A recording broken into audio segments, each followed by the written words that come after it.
Evet arkadaşlar, yine bir sabah, yine muhteşem püf noktalarıyla Kadir Ezildi hizmetinizde. Buralara bakın, bu büyük temizlik mendillerini. Siz genelde toz alıyorsunuz ama ben ya tuvalet temizliyorum ya da böyle yerlere tıkıyorum. Evet, yağmur yağdıktan sonra dışarıdaki çamurlu su, kirli su içeri şu olukların içine dolmasın, buraları karartmasın diye bu şekilde mendillerimizi, camı da şimdi sildim, inşallah yine yağmur yağmaz.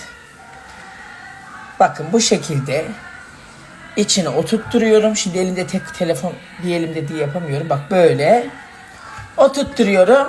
Arada cam açtığınızda bunları böyle alıp alıp atıyorsunuz. Alıp alıp atıyorsunuz bak. Madem ki tek kullanımlıkmış, bari güzel yerlerde işe yarasın. Allah'ım, püf nokta deyince de Kadir ezildi ya.